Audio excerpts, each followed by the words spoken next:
നിവേദനം കൊടുക്കാൻ സുരേഷ് ഗോപിയുടെ അടുത്തെത്തിയ ഒരു പ്രായമായ വൃദ്ധനെ നിഷ്കരണം മടക്കി അയക്കുന്ന സുരേഷ് ഗോപിയുടെ വീഡിയോ ഇപ്പോൾ വലിയ രീതിയിൽ വൈറലാണ്. സുരേഷ് ഗോപിയുടെ ഇങ്ങനെയുള്ള പ്രവൃത്തികൾ മാത്രം തിരഞ്ഞു പിടിച്ച് കാണിക്കുന്ന മാധ്യമ പ്രവർത്തകർ അവിടെ ഉണ്ട് എന്നറിഞ്ഞിട്ടും അദ്ദേഹം ജാഗ്രതക്കുറവ് കാട്ടി വീണ്ടും വീണ്ടും ശത്രുക്കൾക്ക് ചിരിക്കാനുള്ള വക ഇട്ടു കൊടുക്കുന്ന എന്തിനാണെന്ന് എത്ര ആലോചിച്ചിട്ടും മനസ്സിലാകുന്നില്ല.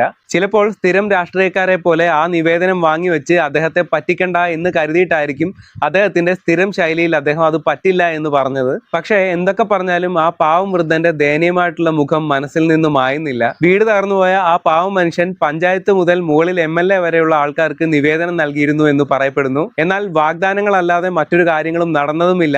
ആ ഒരു അവസ്ഥയിലാണ് അവസാന കൈയായി ഈ വൃദ്ധൻ സുരേഷ് ഗോപിയുടെ അടുത്ത് നിവേദനവുമായിട്ട് എത്തുന്നത്. സ്വന്തം തെറ്റുകൾ മറച്ചു വെക്കുകയും മറ്റുള്ളവരെ സഹായിക്കാൻ തുനിഞ്ഞിറങ്ങുന്നവനെ അപമാനിക്കുകയും ചെയ്യുന്ന ഇങ്ങനെയുള്ള കള്ളനാണയങ്ങളായ രാഷ്ട്രീയക്കാരെ ജനങ്ങൾ തിരിച്ചറിയണം. കേരള ജനതയുടെ സഹതാപം മുതലെടുത്ത് സുരേഷ് ഗോപിക്ക് പണി കൊടുക്കാം എന്ന് കരുതിയവർക്ക് നല്ല 8ന്റെ പണിയാണ് കേരളത്തിലെ ജനങ്ങൾ കൊടുത്തിരിക്കുന്നത്. സുരേഷ് ഗോപിക്ക് ഇട്ടെറിഞ്ഞ ബോംബ് സ്വന്തം പാളയത്തിലേക്ക് ആറ്റം ബോംബായി തിരിച്ചു വീണ അവസ്ഥയാണ് പല ആൾക്കാർക്കും.